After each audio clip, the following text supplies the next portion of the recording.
Hello, this is Myles Crisp with another episode of Divergent History.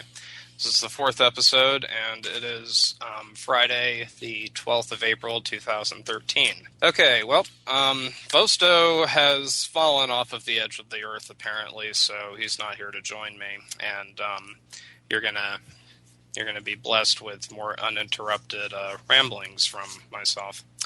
So, today, what I want to get into is the story of Tiberius Sempronius Gracchus.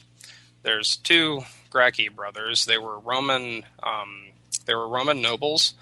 They came from pretty elite families. The father of these two brothers, I don't remember his name, but it's pretty much the same thing. It's something Sempronius Gracchus. They keep naming themselves after each other.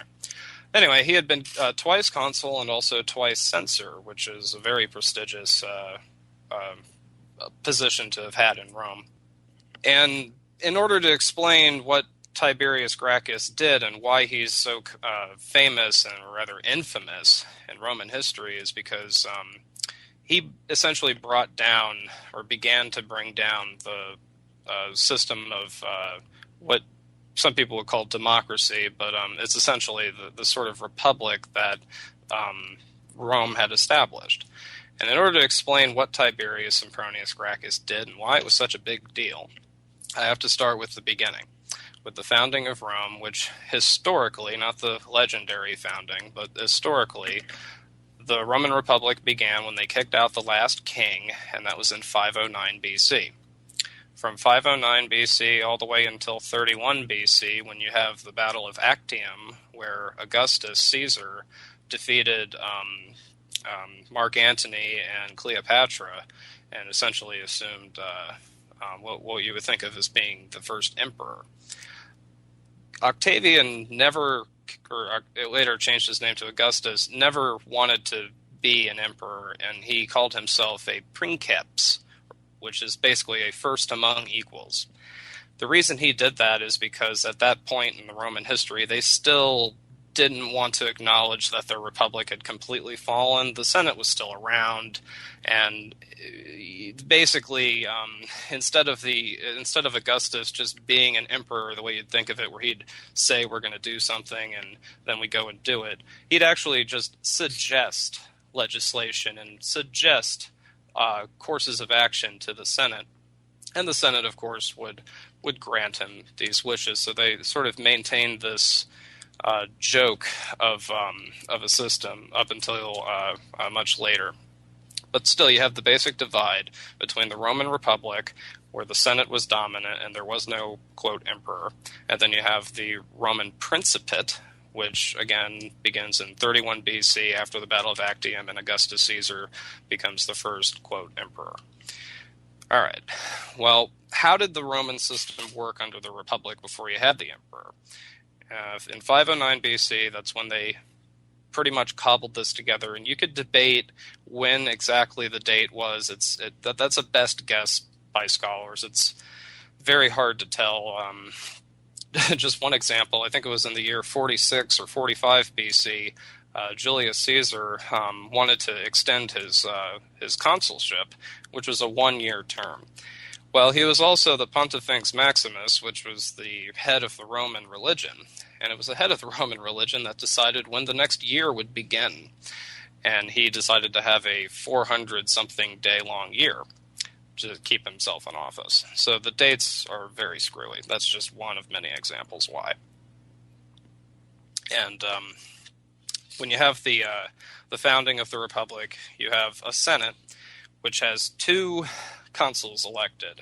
The consuls are basically kind of like prime ministers to a parliament, more or less. They have the deciding vote, and they also decide what bills are going to be put onto the floor for debate and discussion. And you always have two consuls. They have a one-year term, and they could each veto the other's decision. If one of them vetoes something, the other one can veto the veto. And you end up with a stalemate until both of them agree. The idea, again, is trying to keep from having one ruler The idea was to keep from having one ruler take command of and become a tyrant and act like a king. The whole system was designed around preventing that from happening at all costs. And the Senate, it's called the Senate and the Roman people, Senatus Populasque Romanus. That's what SPQR stands for. The Roman people are an auxiliary attached to it. The senators were not elected from poor people or even working class or what you think of as maybe middle class people. No, it was all the elite. Think of all the rich businessmen just getting together and saying, okay, instead of, competing with one another, let's try to get along so that we could all get even richer. And that's essentially what the Senate is. The Senate, I think, actually literally means the elders, a council of the elders.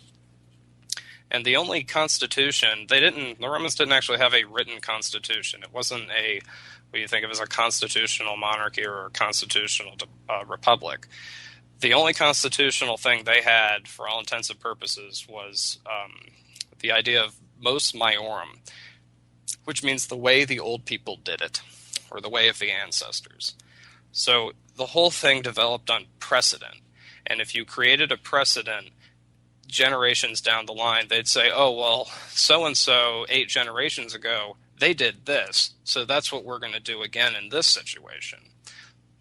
The reason that I have to explain all that first is because Tiberius Gracchus created a precedent that essentially led to the downfall of this republic. And this is how he did it. He began he was a tribune of the plebs. And a tribune of the plebs is not a senator. However, they can propose legislation to the Senate, and they could veto anything that the Senate comes up with, any legislation at all. And let me get this chat going here. All right. And because of this, I mean, you'd ask yourself, why is the system so screwy? Why can you possibly have a tribune that could veto the Senate? I mean, he basically has more power even than a consul. That's crazy. Well, in 494 BC, the poor people, which are called the plebs or plebeians in Roman terminology, were demanding reform. The reform of the laws and of the practices of debt bondage. Now, debt bondage, it's not like you take out a loan to buy a chariot, and if you fail to pay back that loan, you become a slave. It doesn't work like that. Debt bondage is a system in the ancient world, not just the Romans did it, but it's a system of acquiring for the elite a cheap source of labor. And they do this by providing sustenance for somebody who is indigent in exchange for not having to pay them anything else. You're basically technically a free citizen, but you're working on a plantation where you have to work on the plantation to get fed, to live another day, to work on the plantation to get fed, et cetera, et cetera. So apparently you could often find yourself in full-blown bondage just because you had nothing. And in the Roman system, it's also important to remember the army had to supply its own equipment. If you wanted to become a Roman, just rank-and-file soldier, you had to supply your own shield, your own sword, etc. And that changed later during, I think, Marius and Sulla, leading up to Julius Caesar's time around the 50s, 60s BC.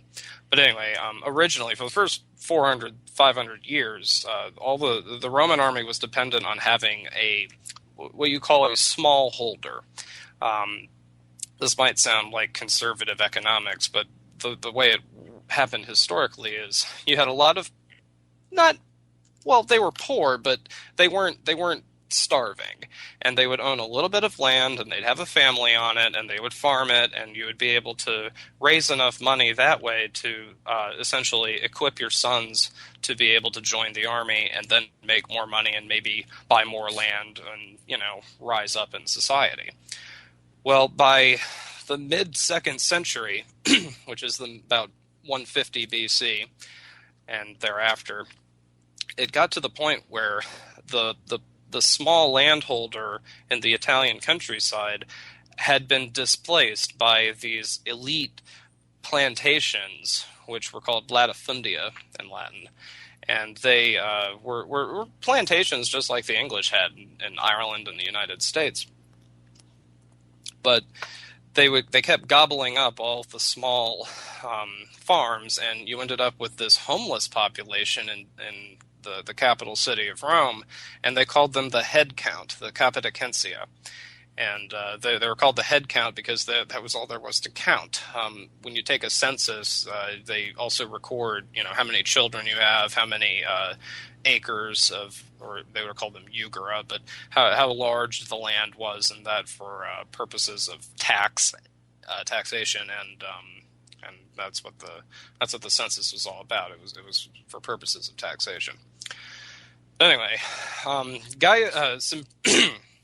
Tiberius Sempronius Gracchus became a one-term tribune in 133 BC. And what he did was, and by the way, there's 10 tribunes elected every year, and each of these tribunes can veto anything the other 9 proposes as far as legislation. And also, in order to have a law passed in the Roman system, the Senate would propose it, usually.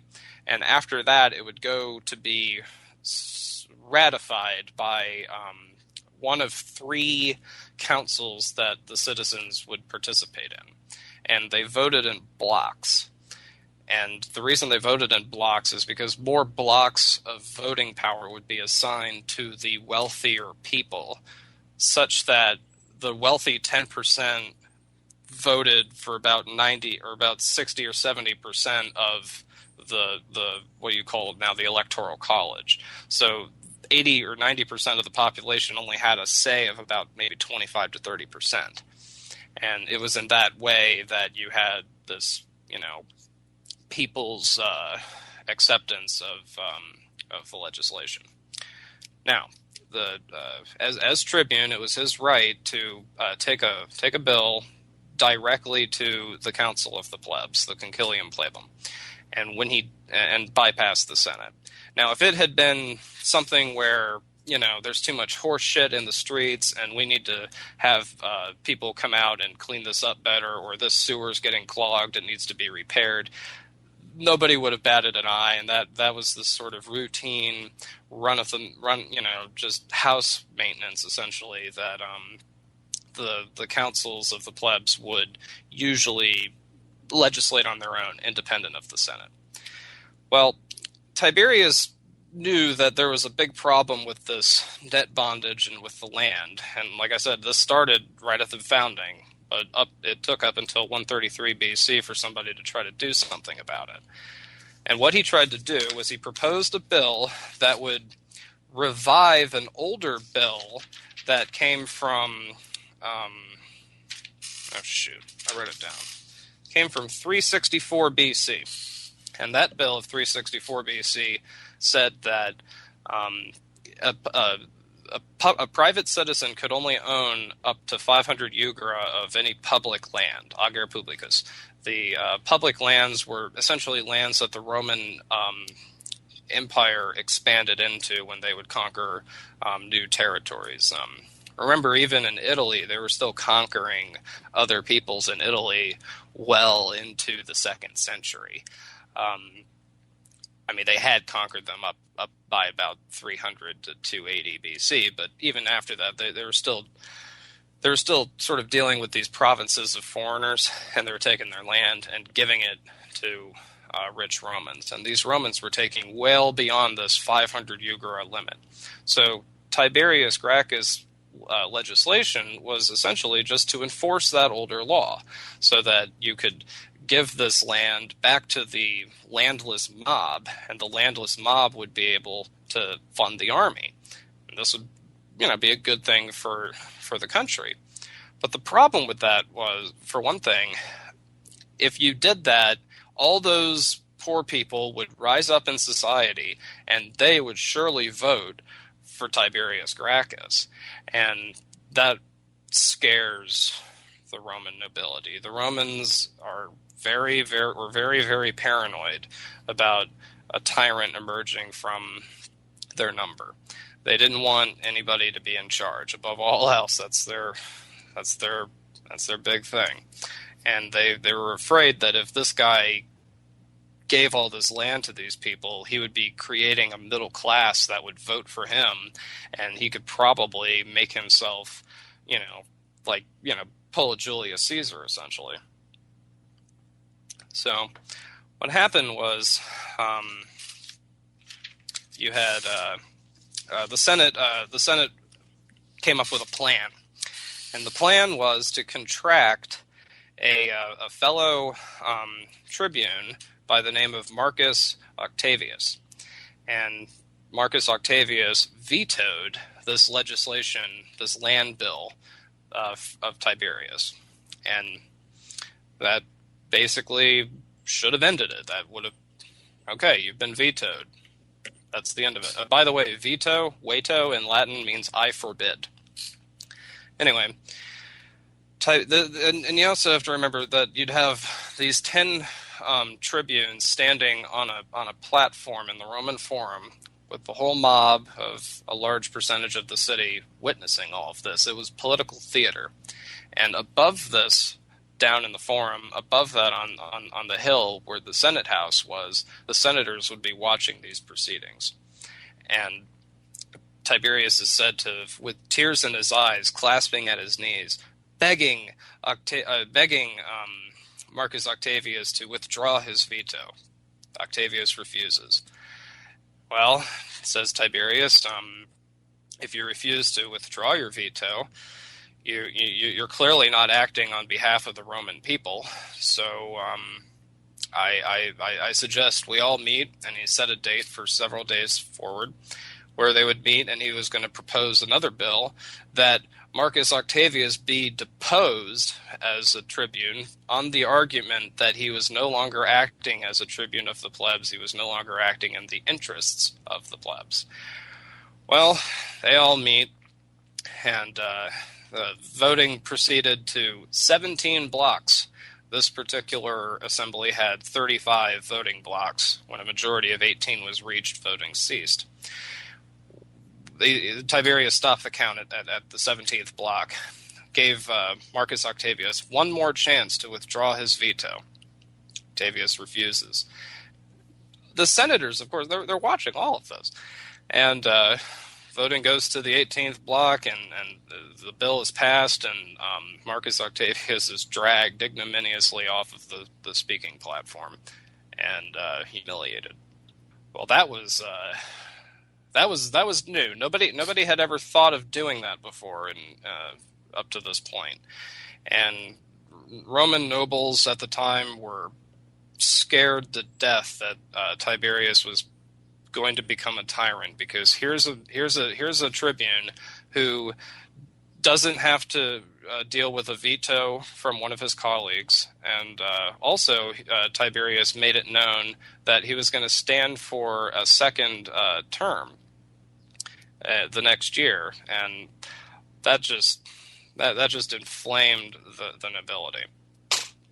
So in response to this bill having been passed, the Senate still had control of the finances. So they granted them a pittance of this land commission to go around. They'd have to go around the country, survey the land, confiscate the surplus amount beyond the 500 Uyghur limit from the rich people, and then redistribute it to the poor. And the Senate granted them something like 10 cents a day to do this. So it was impossible. And that's when things get really interesting, because,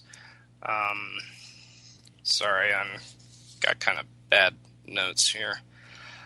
News came that King Attalus of Pergamum, which is basically northwestern Turkey today, had died, and in his will left his kingdom to the Roman Empire.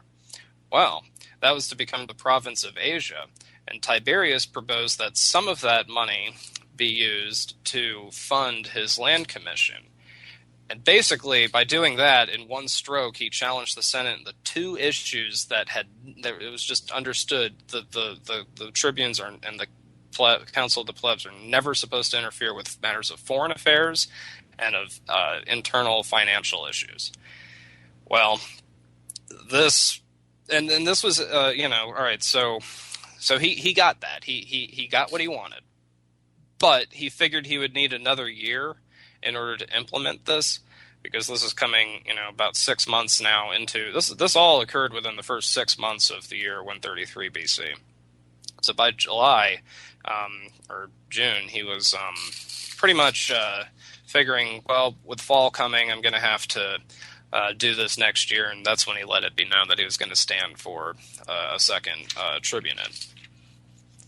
And the Roman elite had enough at this point, and the Senate had spies at Tiberius's political meetings. And there was one meeting where at a rally, the crowd was surging up towards him, and he felt that he was in some pressure, and he had a sign that he was tapping on his head as a sign to his supporters, back some of these people off, help me get out of here, or whatever. The Roman senatorial spies read the sign differently and rushed back to the Senate and said that Tiberius was calling for a crown, that he was going to make himself king. The Senate went crazy. They took bench legs, because weapons were forbidden in the city of Rome. They broke off bench legs that were used at political meetings, and beat Tiberius and 300-something of his supporters to death, and his body was thrown into the Tiber like that of a common criminal. He had, in 6 months, transgressed the Roman concept of concordia, which is essentially balance and stability, getting along. He got rid of he breached the limited terms of office. He got rid of the collegiality by deposing somebody who vetoed him, and he had usurped the traditional boundary and roles of the Roman Senate. Violence, once it was introduced into the Roman political system, didn't go away. And 10 years later, you have his younger brother. That's Gaius Sempronius Gracchus. And his younger brother was apparently much more of a firebrand than his older brother Tiberius. Gaius has served 2 or 3 terms as tribune, and it must be mentioned that in these 10 years, the law had been changed so that you could stand for tribune for 1 or 2 or 3 years in a row if you wished, as long as it was within reason. You couldn't, do it for a decade or anything like that. And also, the land bill from Tiberius was also carried out by this time, which means that it was basically his method of going about usurping the Senate that offended everybody more than the actual bill itself. And what I don't understand is why Tiberius, with all of his connections in the Senate, why he bypassed the Senate in the first place. I don't understand that. I guess he just didn't think he would be taken seriously, because they could have just told him, no, shut up, and that would have been the end of it. But his brother Gaius had a whole range of legislation that I can't get into because I'm not that familiar with it, frankly. But most of it was basically geared towards garnering support from the landless mob in the city. One thing that he tried to do was to suggest that grain be sold for less than the fair market price. And the Senate responded by saying, why have cheap grain when you can have free grain? We'll just start handing it out to you people. Don't vote for that guy. And another thing was he proposed that overseas colonies be founded to give some of the landless mob land. Well, the Senate responded by saying, we can give you land right here in Italy. You don't even have to travel that far. Again, don't vote for that guy. Vote for me. And it ends the same way. The Senate goes crazy, and actually everybody goes crazy, and Gaius Gracchus is killed by being pelted to death from the roof, from roofs of people grabbing the Roman clay tiles that they would use for their roofs. Apparently were about 4 or 5 inches thick and 2 feet square, and these things raining down from 50, 60 feet in the air is what crushed him to death.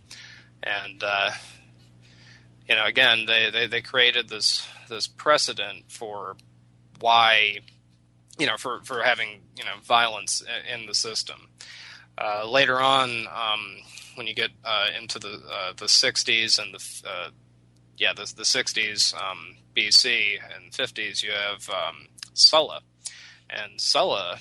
This is another story, but he decided to march the army into Rome when they were having one of their many civil wars, and kill everybody that was against him. And he did this for about 4 or 5 years, and then he retired, apparently to pursue a litany of sexual perversions. But the idea of prescriptions, you might have heard the Romans would sometimes give out a decree that so-and-so person should be killed if anybody happens to see them. Well, he would put out these lists of rich people and political enemies, and have them killed. And somebody at some point asked him, with all respect, as much as possible, when do you think you're going to have finished with your prescriptions? And he said, well, I'm not sure. Let me get back to you. And he got back to him about a week later with a list of 250 people and said, that's as many as I can remember right now, but later it might change. So the violence just kept escalating, and by the time you get Julius Caesar, his actions weren't entirely without precedent. Sulla had basically usurped the Senate and made himself dictator. The only difference is that Sulla stepped down. Caesar got assassinated. And because of the chaos that ensued after that, Augustus was able to take control, mostly because everybody just wanted the bloodshed to end at that point. And after that, stability ensued. That's usually when you hear scholars talking about the Pax Romana, which lasted more or less through the middle of the 2nd century AD. Yeah. Well, I don't know if anybody has any questions now or anything like that. I'm not used to not having Vosto here to talk to, so I think I might be going a little too quickly with some of this. But anyhow, another thing I was going to wanted to talk about when I was listening to the program on before this, Nyrese and Bob Earthwise talking about permaculture. I've recently started working on apple trees. My grandfather's taken ill with a recent back surgery, and I've been tending to his dozen or so apple trees, and he's also got some apra plums and pluots. If you don't know, a plum and an apricot can be crossbred with each other, such that you get either a 3/4 plum and 1/4 apricot, or 3/4 apricot, 1/4 plum. The majority plum is called a pluot, and the majority apricot is called an apraplum. It's a thoroughly unpronounceable word. It makes you sound like you're having a stroke when you say it. But anyway, the tending is intensive, and he uses some sort of copper spray that keeps the fungus down, that needs to be put on at a particular time right before everything starts budding, and that's what I'm going to be doing bright and early tomorrow morning. So can talk to you people about that next week, perhaps, if somebody's interested and asks me anything about it. Another thing is the story of the Gregorian calendar. Hang on. The golden apple of Eris was an apricot. I'm not sure. I haven't heard of that.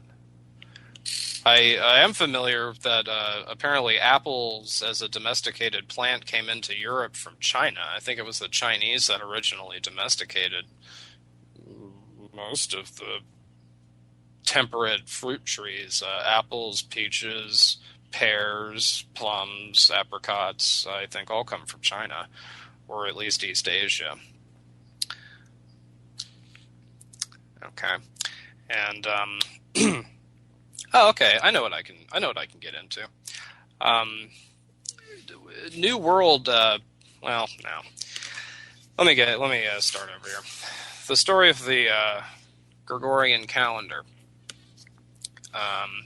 Not good at reading things while I'm talking at the same time. Sorry, guys, if I sound like I'm an idiot right now. But anyway, I'm going to talk about Gregorian calendar for a minute. Now, you had the Julian calendar before this, and like I said, there was 1 year where Julius Caesar made a 455-day year. So the dates were pretty screwed up. There were reforms done before the Julian reform, but before the Gregorian reform, but in October of 1582, Pope Gregory decided to chop off, what was it?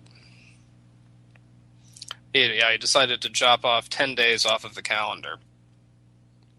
And when he did that, it brought it back into line because the spring equinox was falling in February. And the calendar is essentially getting ahead of itself. How does a calendar get ahead of itself? Well, you have a leap year every 4 years. The Romans were familiar that the year was not 365 days, it was 365 and a quarter. Well, that's also not completely accurate. It's actually more like 365 days, 5 hours, and either 49 or 50 minutes. So every 4 years, you're skipping ahead by 40 minutes, roughly.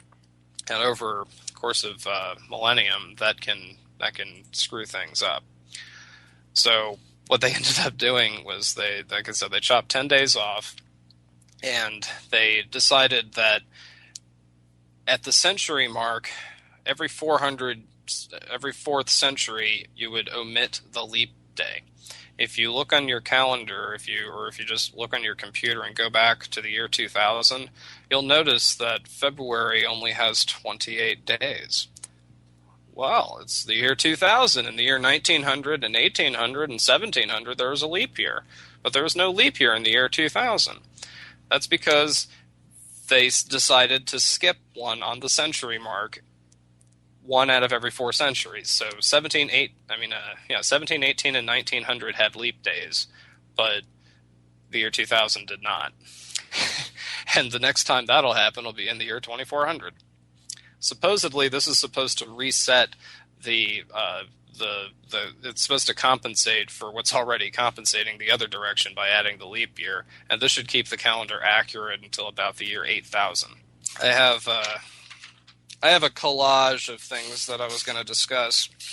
I wanted to start with the Tiberius Gracchus and get the Gregorian calendar thing out. But otherwise, basically what I have to talk about is a variety of things from American history. And one of the things I was going to talk about was the Lowell Mill Girls. It's spelled W-O-W, fucking hell. Lowell. There's dyslexia incarnate for you. The Lowell Mill Girls. And this was a system of, again, acquiring cheap labor for the elite. But it was done during the beginning of the Industrial Revolution in the northeast of the United States.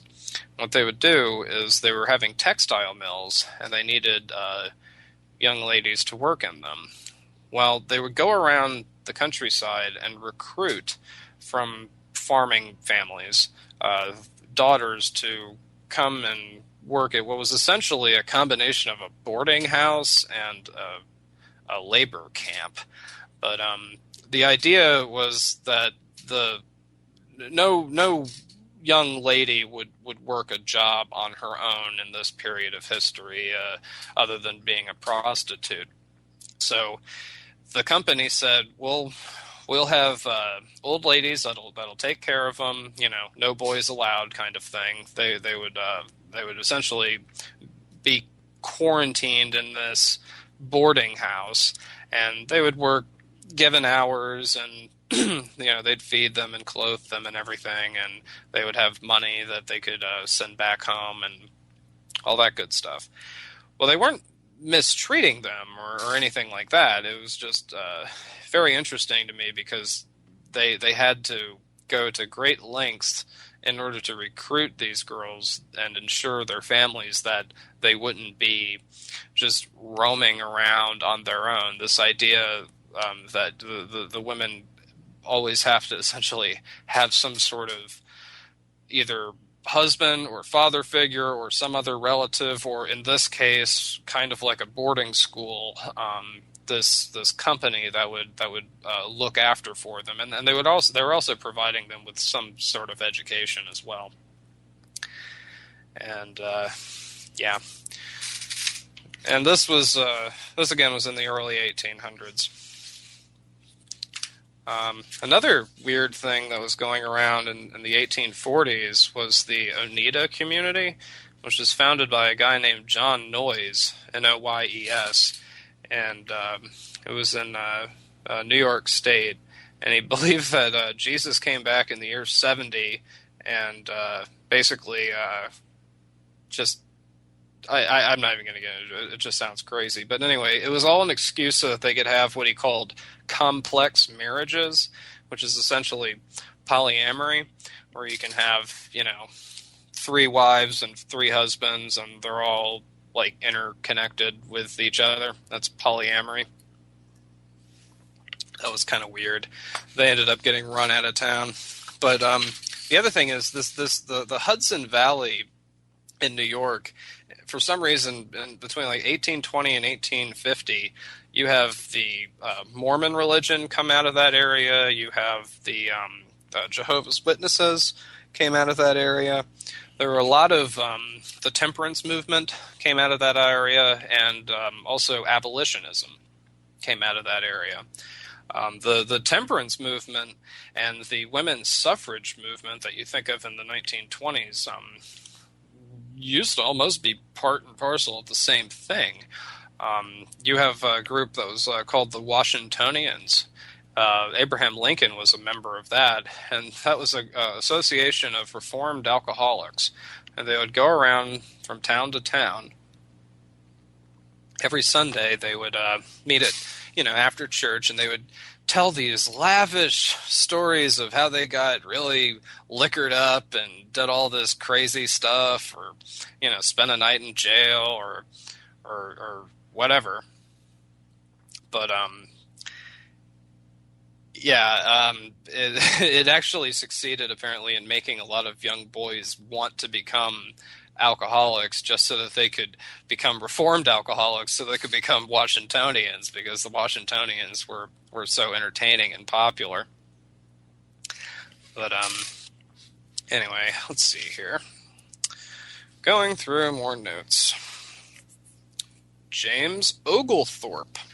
He was the founder of Georgia, the state of, or rather colony of Georgia in eastern United States.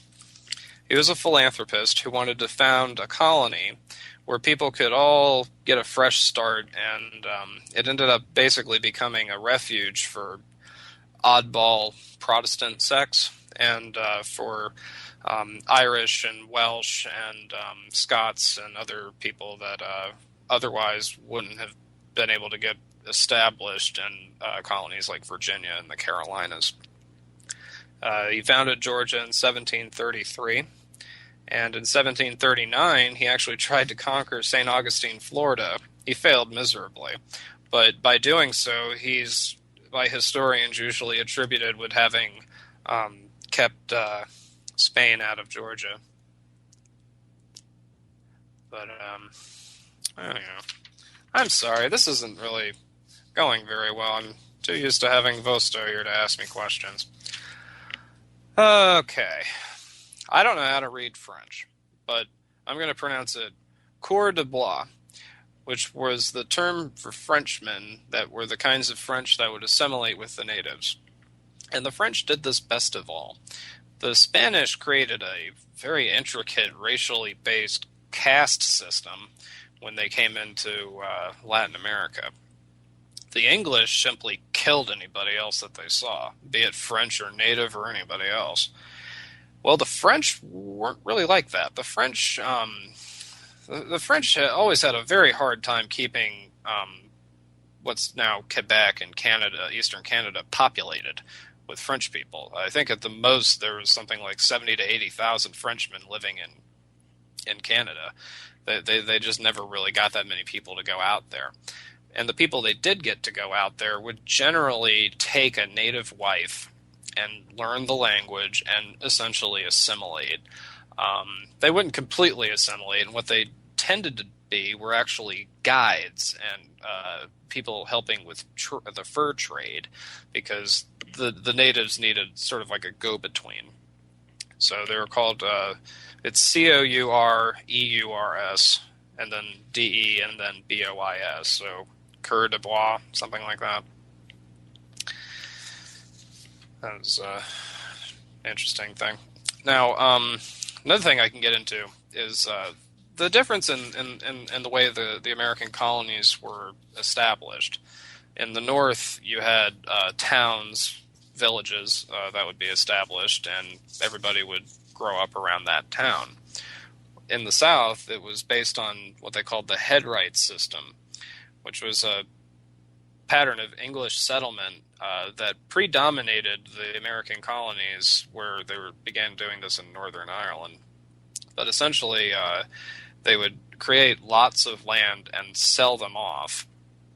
There was no limit to how many lots any one person could own, so even though initially it was designed so that you can get a whole bunch of people out there, what ended up happening is maybe at first, to clear the land and establish it, you'd have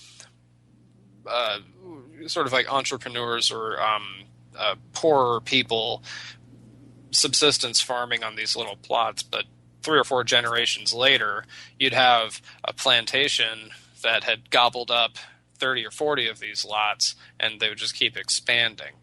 And when you have a pattern of settlement like that, that discourages towns from being built, because you just have this, everything's under agriculture. You don't have any cities or towns anywhere.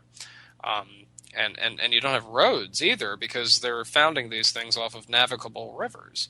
So even as recently as the 1930s, the roads in the South were much, there just weren't as many of them, because there hadn't been. You have a population that's not localized. It's just peppering the countryside.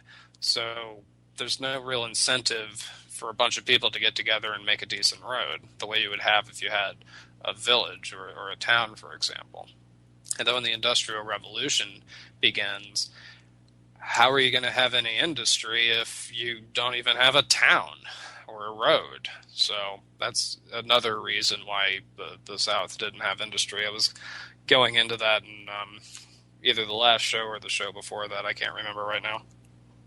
Hello again. We're back with episode 4 of Divergent History. Myles Crisp again. Well, I'm still getting used to doing this, and Vosto having disappeared and all that good stuff. So there's my qualification. Now, I'm going to get into some of the human evolution stuff again that I was covering a little bit in the last show. The biggest thing to remember is that there's a big difference between a Homo sapien and any other Homo. Homo is a genus, and sapiens is the species. So Homo erectus is a different species, but the same genus as we are.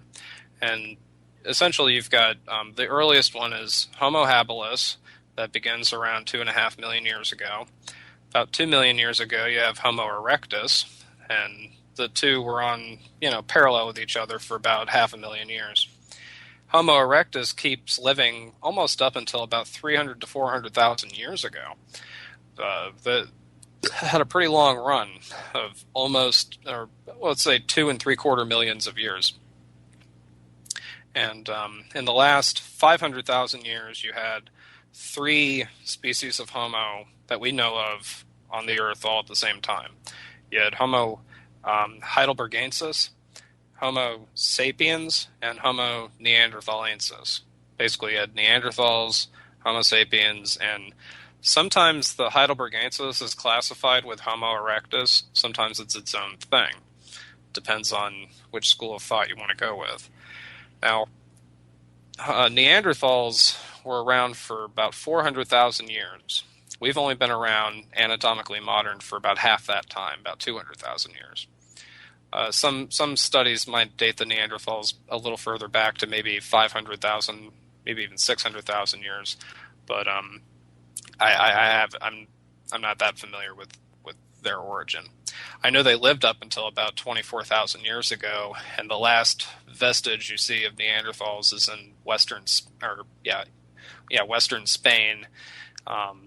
They essentially got trapped in the southwest corner of Europe when Cro-Magnon man came in. And Cro-Magnon man and Homo sapiens is the same thing. They're just named after the Cro-Magnon Valley in France where they were discovered. Just like Homo heidelbergensis was discovered in Germany near the city of Heidelberg. And so anyway, Neanderthals had tailored clothes somehow. We don't know if they were making leather because leather doesn't preserve, but in order to exist during the peak of the Ice Age in Europe and not have any kind of animal skins on them, we don't think they would have been able to survive. So they had some sort of clothing. They did use fire, but not always. Sometimes maybe if a tree caught on fire naturally, being hit by lightning or something like that, they would take the fire and keep feeding it and keep it alive, keep using it. But not every Neanderthal site has fire. Some Neanderthal sites have evidence of burial, that they actually buried their dead and left offerings with the dead. And that basically shows that they would have had at least some sort of concept of death, and that's an abstract thought as far as we can tell. But there's other Neanderthal sites from the same time period elsewhere in the world, or in Europe, that Neanderthals are mostly in Europe and Southwest Asia, around the Near East and North Africa. But there's other Neanderthal sites where they actually ate the dead, and they bashed up the bones so that they could extract the marrow, and just discarded the bones along with the bones of what other animals they were hunting. And that's why back in the 1800s and the early 20th century, the scholars were calling them cannibals. Because, oh, look at this. This is a race of ancient man that ate themselves. How terrifying. So some ate themselves, some venerated their dead. We don't know if they actually had abstract thinking, but more to the point, we don't know whether or not Homo sapiens had abstract thinking. And this gets into the debate between anatomically modern humans, which is the definition of a Homo sapien. The bones are such that they're anatomically modern. They're, they are this species.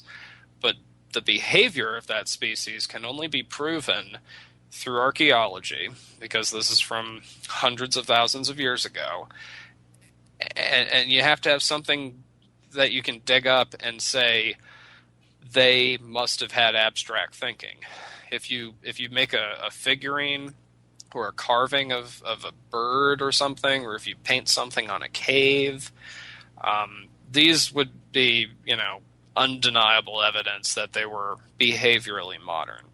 And for some reason, there seems to be this explosion of people being behaviorally modern in the fossil record after about 30,000 years ago. but people have been around for 3 times that, actually like 6 times that period of time for almost 200,000 years. So when did it change over and why? Is one question. Another question is whether or not there ever was a change, and are we just looking at not a change in how this animal started acting, becoming behaviorally modern, but maybe we're just looking at a period in time when they were producing something that could be preserved, that we could dig up and say they were acting behaviorally modern. So I think that if there's evidence of the species that evolutionarily essentially came before us, the Neanderthals burying their dead, if that could have happened, then it seems very plausible that there never was this explosion around 30,000 years ago of creativity and abstract expression with humans. But that was just some period in time when you were able to people started doing something that could be preserved. Another debate is, no, they weren't behaviorally modern, because why would you make the same arrowhead for 150,000 years and never change it? Homo erectus made one hand axe the same way for almost 2 million years. They never improved on it. They never changed it. If it ain't broke, don't fix it. That implies that you do not have abstract thinking. You have almost, monkey-like copying of the previous generation, so that it never really changes until they go extinct. Then it just goes away. Well, early humans were making the same kinds of arrow points and not really changing them terribly much. So that's a sign that there really was something that changed early man into thinking abstractly. There's a argument put forth by a few people, including Graham Hancock, that says it was actually the use of psychotropic drugs that got people to start painting on caves and making what you would think of as the beginnings of religion, again, in the physical record, where you can actually see like an idol that was carved or something like that. Another thing is you have something called a therianthrope. It's T-H-E-R, therianthrope. It's half animal, half man, like a centaur or a minotaur, or I guess technically a chimera would also be a theri. Well, no, it's just a mix of different animals. But anyway, one of the arguments is, how are you going to come up with these crazy ideas if you're not using some mushrooms or something like that? And with the change of the ice age, it got slightly warmer towards about 25, or 20 to 15,000 years ago. It started getting slightly warmer, and maybe these mushrooms were able to proliferate more, and that's actually what made modern humans modern, was the use of drugs. There's that argument. Another argument is that the population rose to a certain extent where, since there's so many people, you end up getting, I guess the logic is, if you get enough people, somebody's going to come up with an idea, and the idea is going to spread and become like a religion. Or maybe religion was a result of social issues that arose from this increased population. People had to figure out how to get along with one another. So maybe that was why you got... Nobody knows why we supposedly changed over from being just anatomically modern to also being behaviorally modern. I don't think we ever were anything other than how we are today. Honestly, I don't see why a species would just click over like that. That's very strange. Even some of the ancient alien arguments speak to that, where about, again, 30,000 years ago, cave paintings start coming around. Oh, the aliens came down, and that's what inspired them, because they were seeing all of this crazy stuff going on in the skies, and Well, another counter argument to that from Robert Schoch is that actually what was going on at the end of the last ice age was comets passing by and what do you call them? Those eruption events from the sun, where kind of like the Carrington event, where you have the plasma being released and it actually hits the atmosphere. It's essentially like an electromagnetic pulse. It'll take out any kind of wired stuff that was around. The Carrington event was in the 1850s and was actually blowing up the little shacks that the telegraph operators used.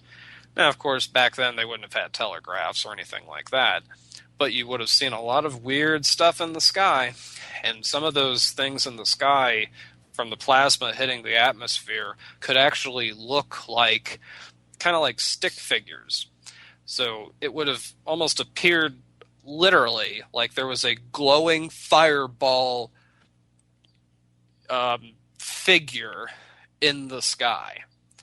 And I don't care if you're anatomically modern or behaviorally modern or what. If you see some shit like that, that's going to get your attention, and you're going to want to, well, you don't have writing yet, so what do? You scratch it out on the side of a cave, or maybe you carve an antler or something like that.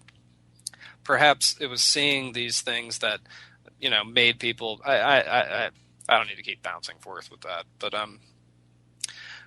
that's one thing that could have caused the end of the last ice age. And another thing we have from the mitochondrial DNA. It seems that somewhere around 70 to 75,000 years ago, the global human population actually dropped to something in the neighborhood of 250 breeding females. And we know that because the mitochondrial DNA comes through the mother, and it seems that the genetic diversity of that has a bottleneck where it actually went down to, like I said, about 250 breeding females. And it's hard to believe that was enough genetic diversity to keep us going, especially when you see how many different kinds of people there are in the world, just ethnically. But and that's another thing. Sometimes people refer to Homo erectus and Homo neanderthals as another race of man. I'd recommend staying away from that word if possible, because although technically you could be correct in saying that, it's very misleading, and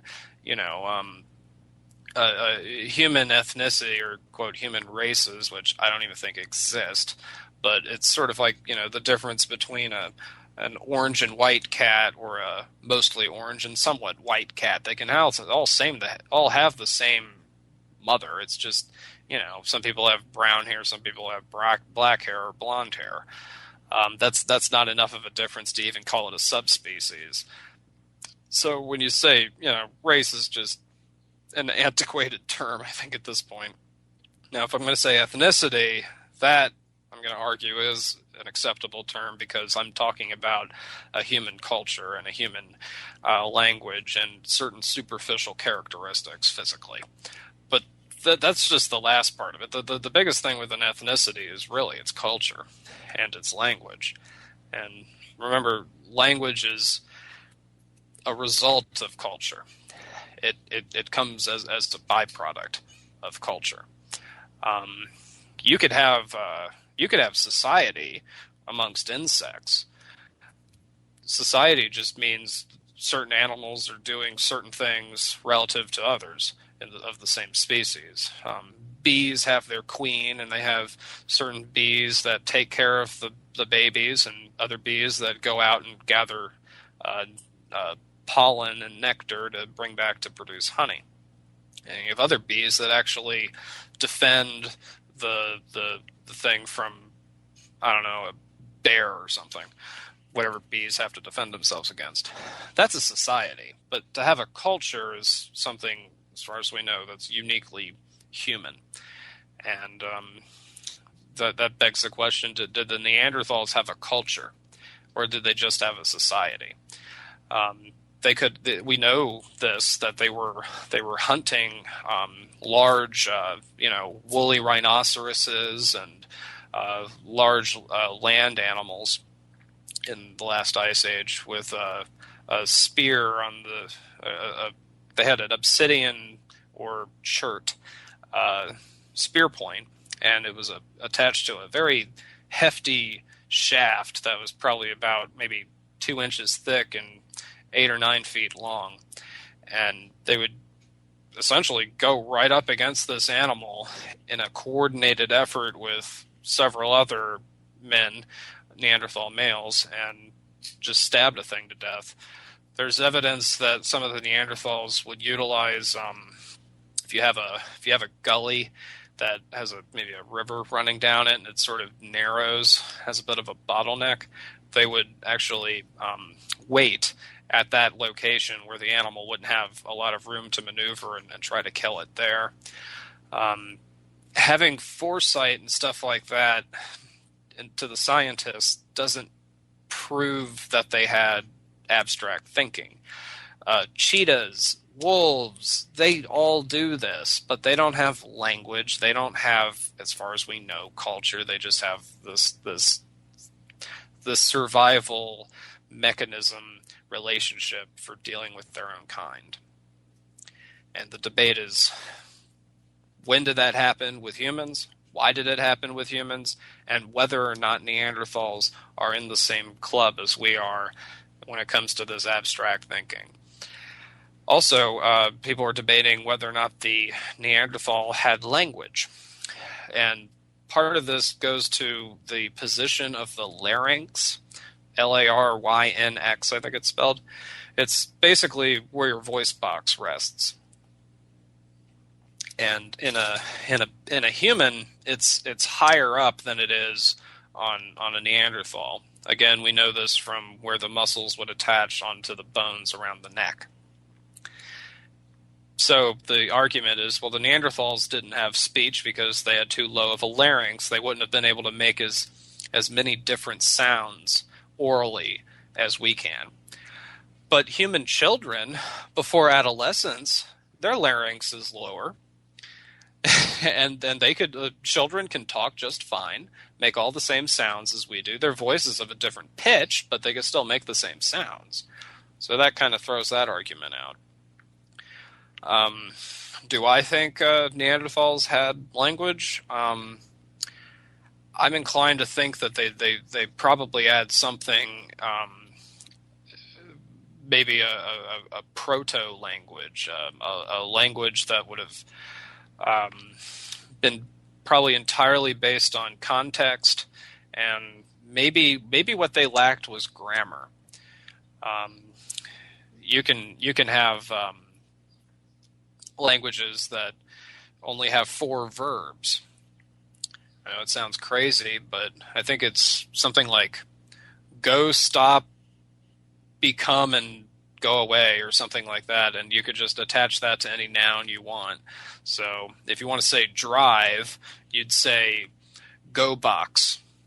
But anyway, it's possible they could have... wasn't the last ice age 11,000 years ago? That's when it ended. It ranged going way back to about 90,000 years ago. Then there's another interglacial, and then you have another ice age before that one. The Neanderthals survived 2 ice ages. Well, almost. They died out about 1,500 years before the last ice age ended. Some people today, mostly geology students, like to say that we're technically in an ice age right now. The only thing that ended was actually the glacial maximum cycle. There are periods in Earth history, I think you have to go back at least 3 million years to find the last time that you didn't have any ice on the poles, but it does happen. And you could have a super greenhouse effect the way you had, I know about 30 million years ago in the Miocene. You have some of the largest aquatic animals ever. There's a shark. I saw the bones of at a museum it was in Calvert County, Maryland, which is on the western coast of the Chesapeake Bay in southern Maryland. And this shark skeleton was 67 feet or 77 feet long. It was enormous. And how could you... It's not hard to figure out why that thing went extinct, because if you're that large, the amount of food you have to consume is so great. You have to have an incredibly fertile, productive, in other words, hot and warm planet. The warmer the planet gets, theoretically, the more life you're going to have on it, because the further north and further south towards the poles it can live. There's more tropical life than there is Arctic life. So the warmer the planet, the more biodiversity, the more food supply you have, the larger a predator can grow to become. As soon as something changes, that food supply goes away, those big predators are the first to die because they're the most susceptible. Now, if you've got the little fish that the big fish eat, well, they're dependent on less of the system below themselves. They're basically less complex. So the more complex you get, the more at risk you are of something beneath you in the food chain collapsing that would make you die. What was the distribution of humans across the planet? Well, I'm assuming they mean early on.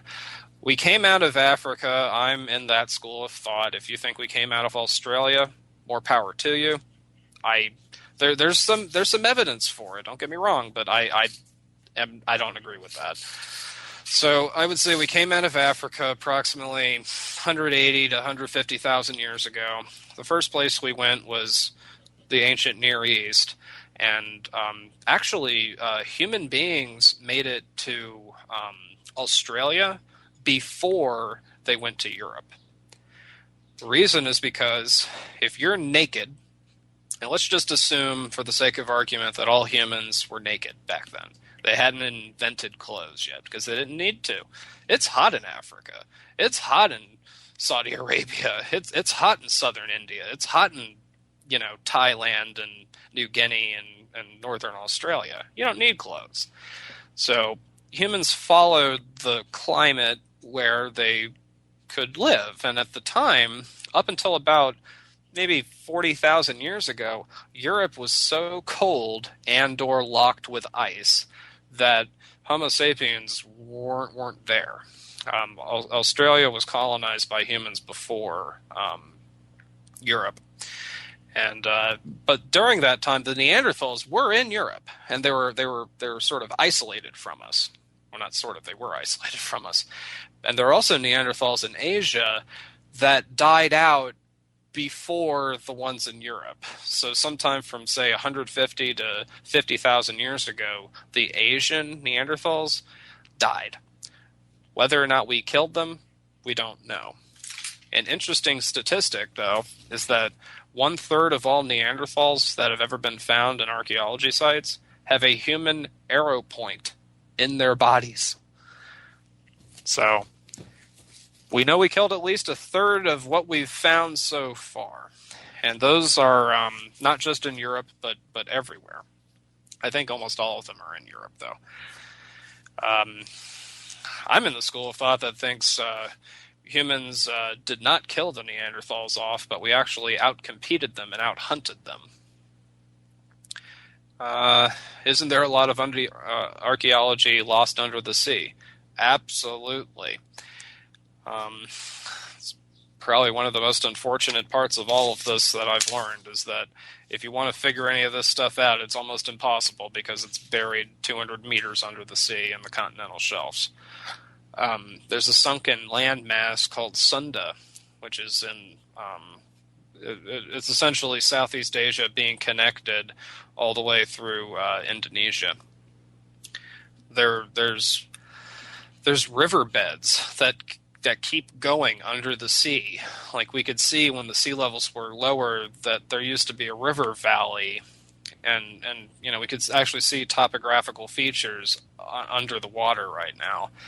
That would be the place to look if you wanted to find evidence for a global or any advanced civilization before about 11,000 years ago. Most people even today live along the coasts, so it's fair to assume back then people would have also lived along the coast, and probably most of the sites are now buried underwater. But that doesn't mean you're going to find it in the middle of the ocean. It's going to have to be in the shallow areas. The most of the sea levels were ever down was about minus 150 meters from how it is today, when you would have had humans walking the earth. Is Atlantis just a Greek story, or does it have foundation in archaeology? Well, Atlantis is a Greek story. There's no disputing that. But is it a story of something that has or could be proven in archaeology? Some people suspect Santorini. Some people suspect Sunda in Indonesia. And some people even suspect Titicaca in the high Andes and Peru and Bolivia. I don't know of any archaeology from it other than the Santorini theory. By the way, Santorini is an island in the Aegean Sea that basically blew itself up, and now it's a big harbor, but it used to actually be an island. The whole thing just blew up and would have created a big ash cloud over all of the East Mediterranean, and we think that might have brought down the Minoans around, I think that was 1500 or 1400 BC. I think Atlantis is the Greeks' version of a story of people that used to live. Like last week, I was talking about how the Pima would remember the Hohokam from whom they were descended, and they had mythologized their memory of these people. They knew somebody was running around out there. They knew somebody made these canals and stuff, but they didn't know who did it, so they just sort of made up a story. Well, Atlantis could be the same version of that, just over a longer period of time, and maybe this is the Greeks through the story comes from Egypt, actually. I think it was either Herodotus, or, I don't remember the Greek guy that came up with the story, but he got it from a guy in Egypt, and the Egyptian guy said that it was very, very, very ancient thing that somebody in ancient Egypt had heard from somebody else. So you have this relay race of telling this story, and of course, like any game of telephone, it becomes more corrupt and grandiose the further down the line it gets. So I think, yeah, Atlantis is probably a dim memory, like a child would have a memory of an event that happened amongst its parents or something, at maybe the age of 6. You're going to have a very simple, skewed, mythologized version of the event that actually occurred.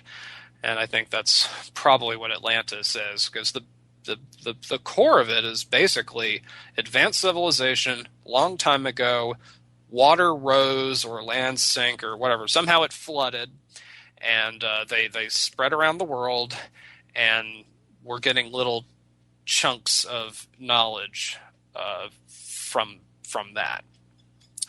Well, that could have been any number of things. There could have been 20 or 30 Atlantis-like societies running around 20, 30,000 years ago, for all we know, because all of the evidence would be buried under the sea. They would have had no reason to go inland, and if they did go inland, they probably wouldn't have built too much for us to discover archaeologically. So it's kind of ironic, but one of the things that almost lends credence to the theory is the fact that you have no evidence to lend credence to the theory. Because if you're going to have a oceanic kind of like look at the Polynesians. The Polynesians can use the stars and have memorized the currents and can sail to all of these islands. They don't even have a writing system. They just tell stories and learn how to do it from an early age. If that all got flooded and the descendants were, forced to kind of in exile spread around the world and come into other groups of people and assimilate into them, after 10 or hell, even after 100 years, you're probably not going to have any real recollection of what had been before. And certainly after 10 or 15,000 years, you're not going to have any recollection at beyond some sort of mythic tale. And you got flood stories from almost everywhere in the world. I think, again, that's a cultural, mythological memory of the seas rising. And there was an article in National Geographic, or might have been a BBC thing, but there were early humans living in England when it was still connected to the mainland, and the English Channel would have been a river valley. At the bottom of this broad valley, you would have had a river. And they've actually named that river, too, and I don't remember what it's called now. But anyway, as the seas were rising, you would have these people that would come to fish on the coast. Well, the coast was flooding, and you would have this landscape where you'd still have oak trees, old-growth forest, but it's now a swamp that is chest deep in tidal ocean water. And you'd go there in low tide and go to your little fishing place. But they found archaeological evidence that says that even as this was occurring, they kept going to the same place. That's a very, very strong skill to have, to be able to keep going to the same location as the landscape is being changed. It went from being a forest to being a beach to being a beach swamp to being just water, and you had to move back inland. And all this while, they kept going out there and they kept working with and noticing and adapting to these changes. So there would have been a long period of time, of generations and generations of people remembering, flooding, essentially. So it would only stand to reason that that would become a very common theme amongst people all around the world, because unless you're in the middle of nowhere in the center of Asia, you would have been affected by this. Even things like the River Thames would have been completely different before these sea levels rose. London would have been high and dry back then. There might have been a little bit of a river, but it certainly wouldn't be tidal. You wouldn't have ships coming in it the way you do now.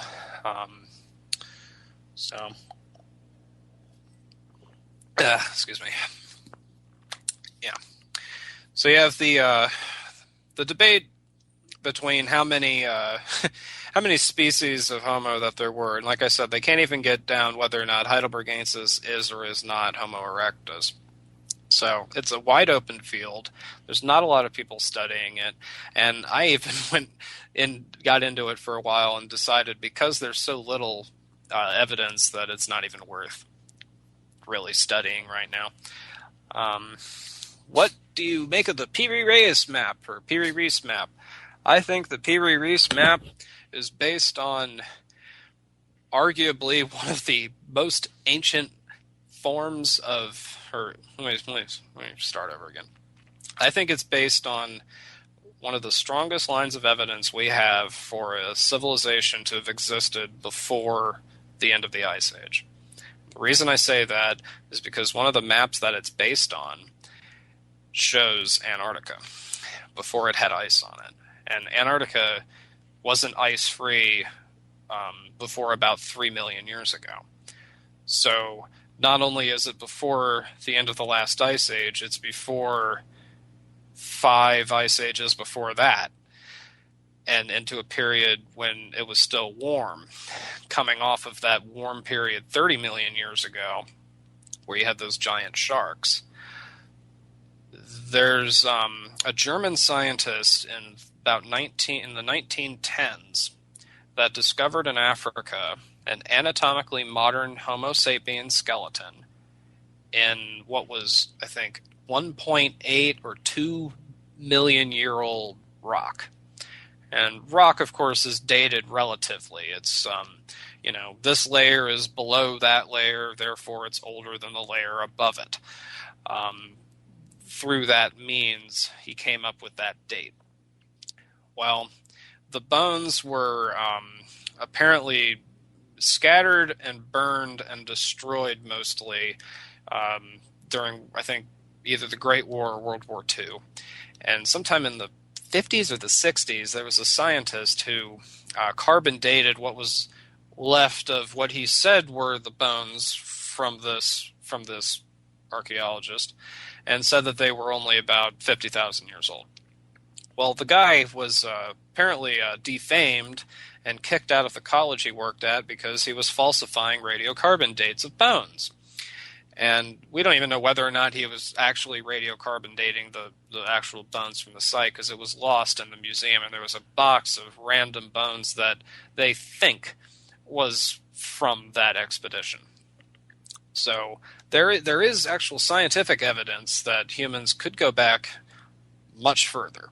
And if Homo erectus could survive for 2 million years, why couldn't we have?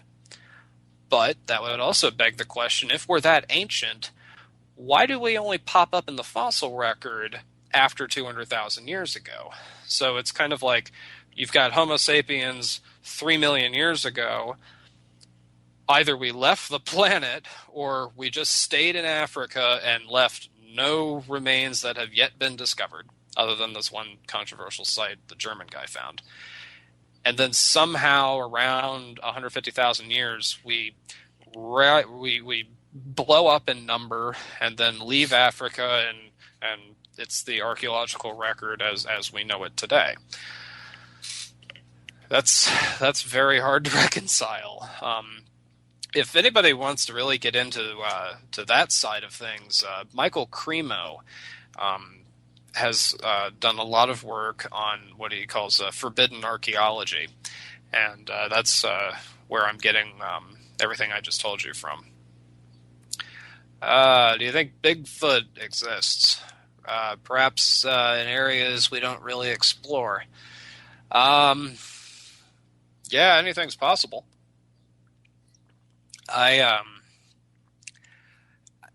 The thing is, if there is a Bigfoot creature like that, it's so intelligent, it might as well be considered the most intelligent species on the planet, because it's been able to hide from us for all of these years. Yeah, there's areas that we don't explore very much, but you would think, somebody would have found something by now, at least a dead one, or something like that. So if they do exist, I would have to say they are extremely intelligent. And again, if they're extremely intelligent, why would they want us to know about them?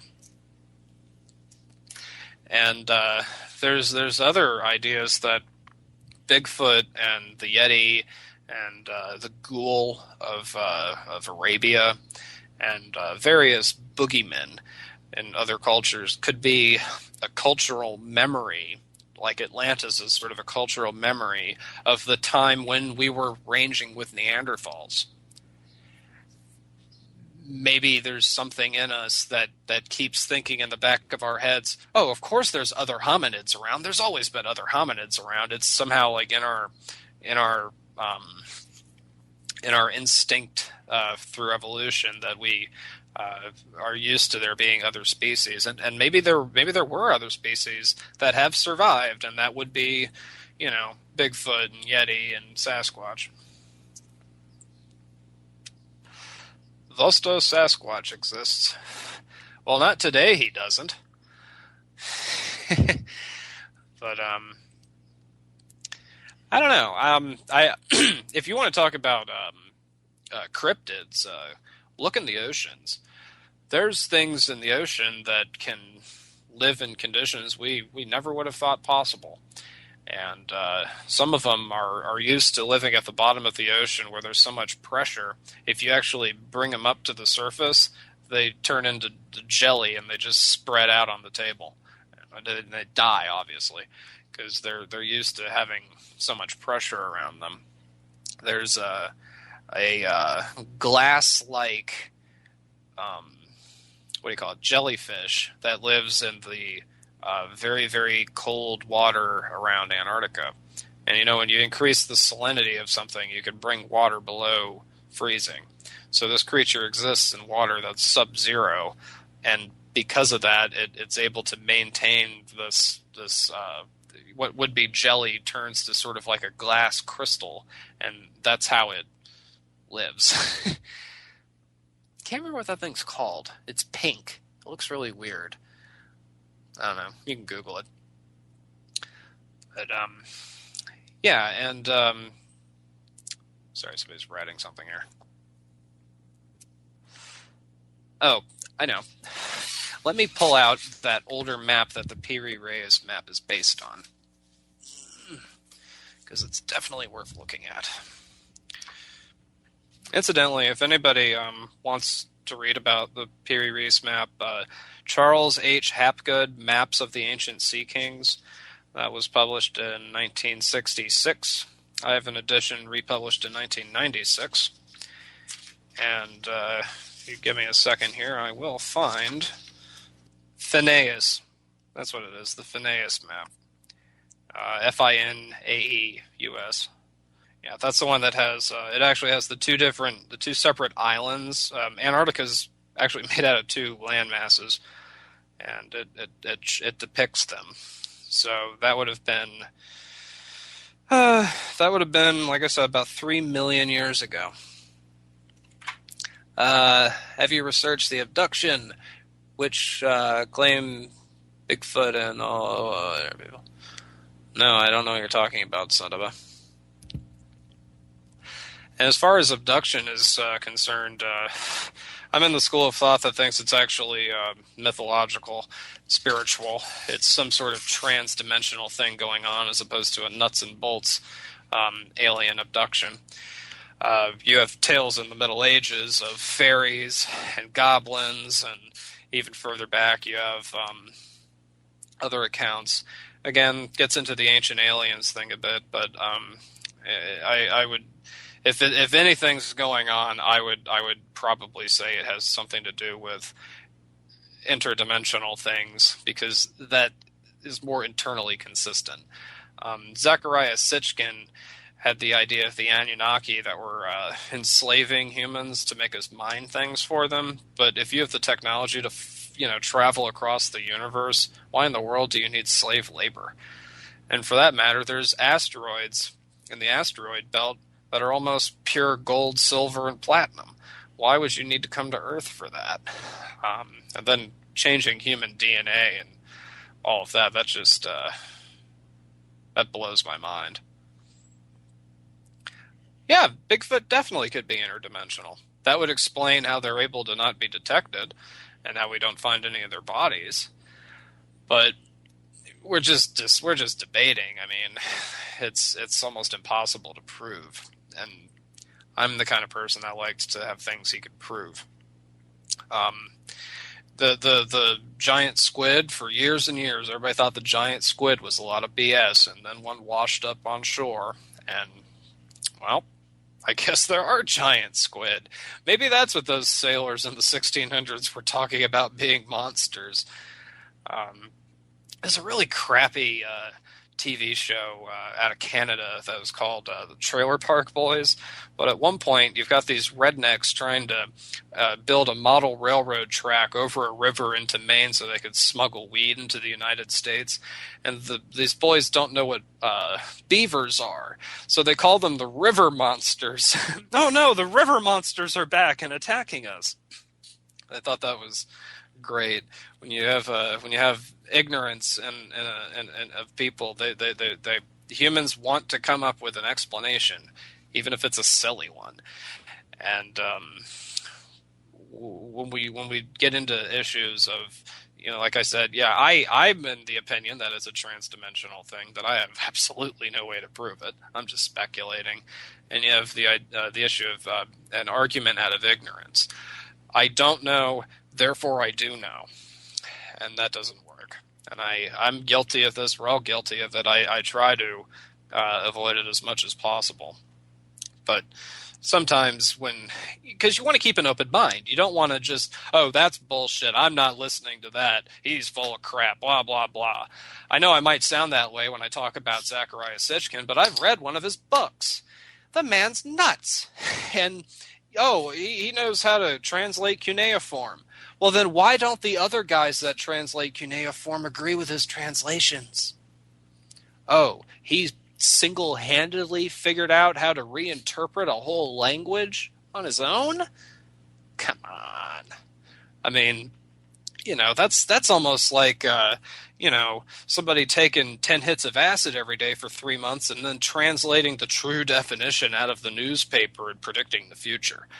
I mean, I think Zecharia Sitchin has done a great disservice to the study of ancient history, because he's created this whole cottage industry of ancient aliens and, the History Channel, which, don't get me started on the History Channel. I absolutely loathe the History Channel. But it used to just be the Nazi Channel. It's just Nazis.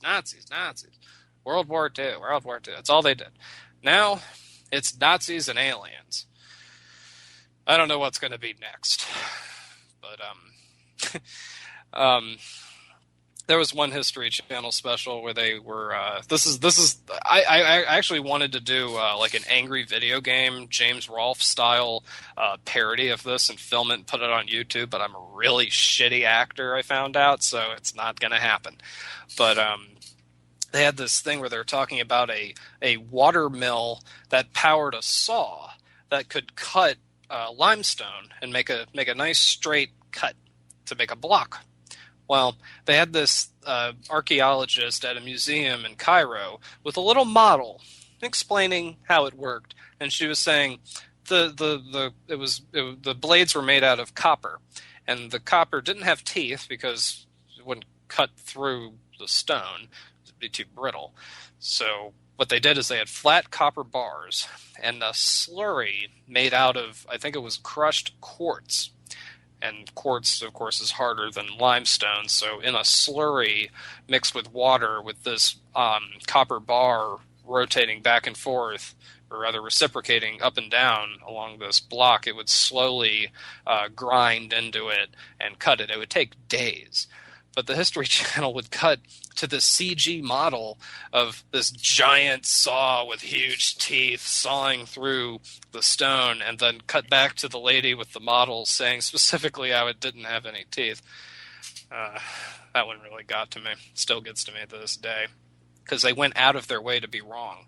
It's one thing if you take somebody's word for something and don't verify their sources or something like that, but to just go out of your way and create a CG scene, a computer-generated image that is wrong,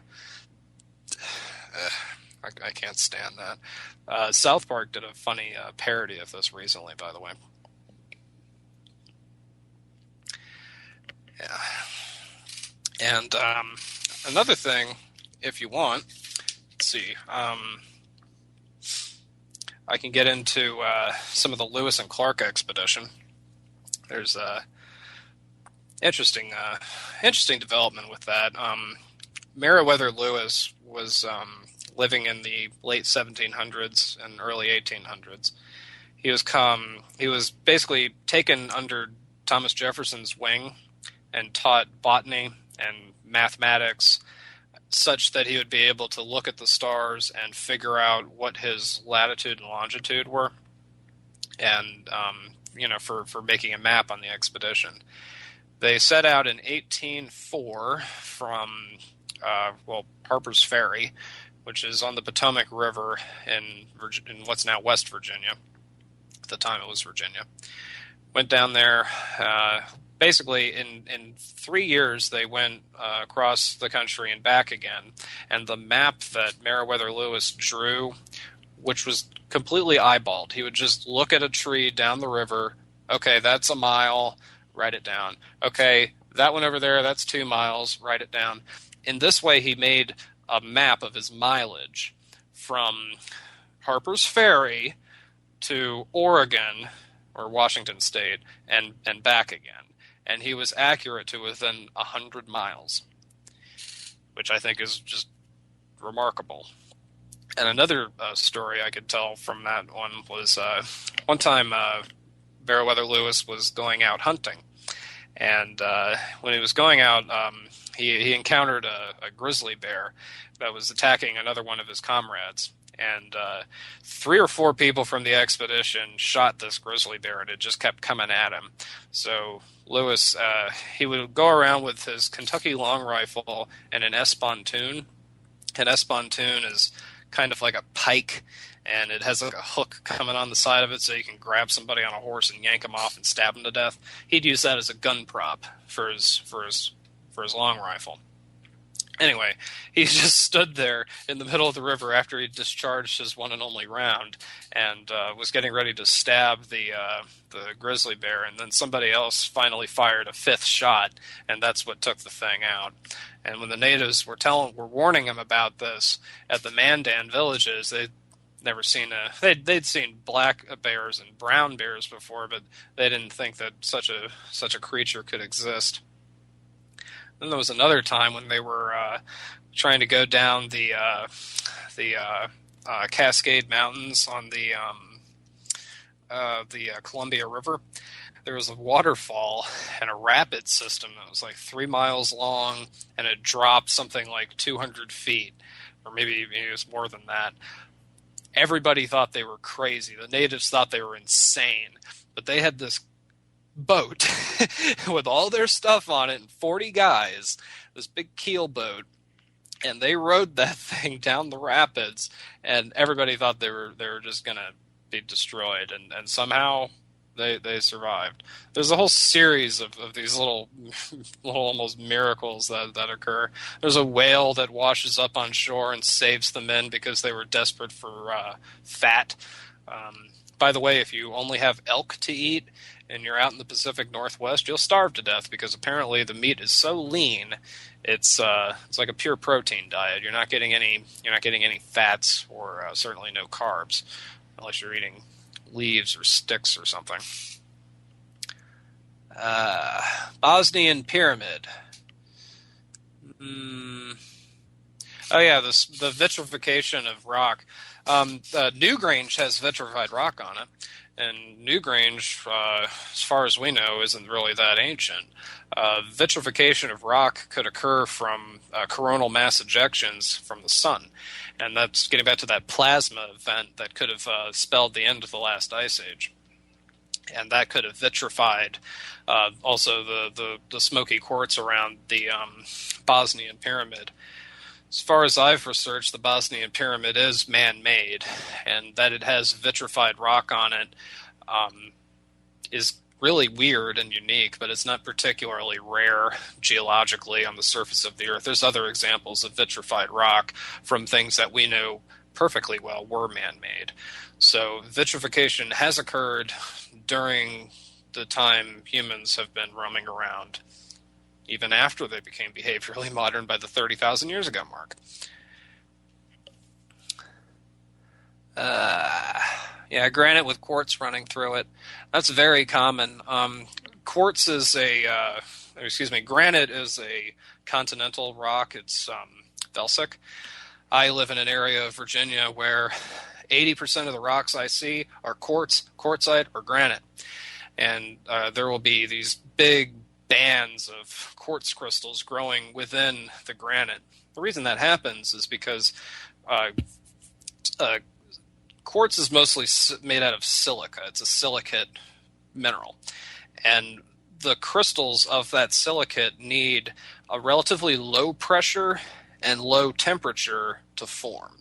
If you have a mountain that's, I'm sorry guys, I can't name a mountain ridge in Britain, But if you got the Alps, for example, and you drill way down into the center of the Alps, you're going to find pressure and temperature sufficient to create quartz because of the weight of the rock on top of it pushing down. And as that rock on top of it is eroded away from the weather, and you have a process of isostasy or isostasy that raises the continent again, because if you have a block of wood that's floating and you chop off the top half of it, the block's actually going to rise a little bit out of the water because it's rebalancing itself as far as its floating is concerned. And the crust is floating on top of a molten layer of rock called the mantle. So when you erode a mountain down, the whole landmass will rise up a little bit to balance itself out. That will expose granite that has these veins of veins of quartz running through them. And you could also have veins of other stuff too. It just depends on how hot and how much pressure there was, and different minerals will form at different pressures. Diamonds are really rare because they pretty much have to come through a mafic intrusion, like basically liquid mantle magma coming up and then solidifying, and then all of that stuff around it eroding away so that it exposes it. That's how you get kimberlite. It's extremely rare, but you also have to remember that De Beers has a monopoly on the diamond industry, and they own millions of times the diamonds that are known to exist on the market. If they released all of these diamonds that they've been mining out of Africa with slave labor for the past 200 years, and it's still slave labor, don't have any doubts about that, diamonds would be about as cheap as quartz. They're not that rare because they've spent so much money mining it. And it's sort of a catch-22. You mine a whole bunch of something that's valuable. It's just like Spain in the 1500s. They quadrupled the gold supply in all of Europe. Oh yeah, you're really rich. You got all this gold. Guess what? Price of gold dropped. You got too much of it. You flooded the market. De Beers doesn't want to flood the market with diamonds, so they hold them back. And it's not even a conspiracy. You can just look this up. It's known.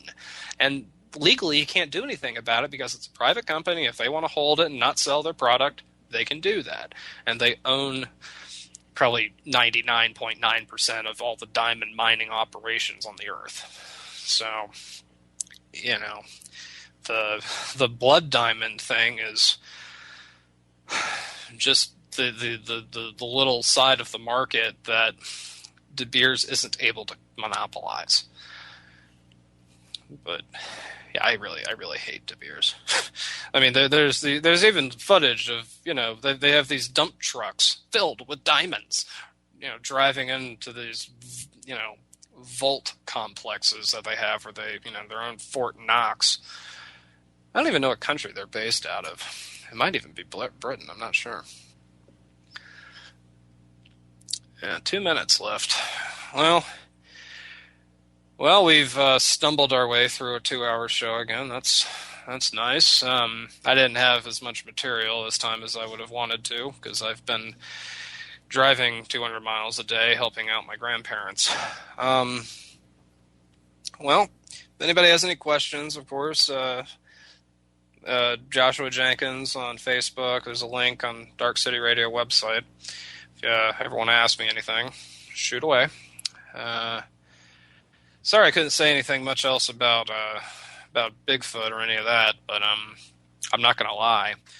So, a source for Bigfoot information, if you're interested, is Missing 411 from David Paulides. It's Paul with IDES at the end, Paulides. He's got a lot of research done on that and missing people's cases in United States national parks. Very, very strange stories where a guy disappears and all they find is his leg bone inside of his pants. Like he just, you know, was eaten and all that's left is like his foot and his shoe and his lower leg bone, and his pants are just there like he was like gobbled up and I don't know, it's weird. It's just as weird as the feet washing up on the west coast of the United States a few years ago.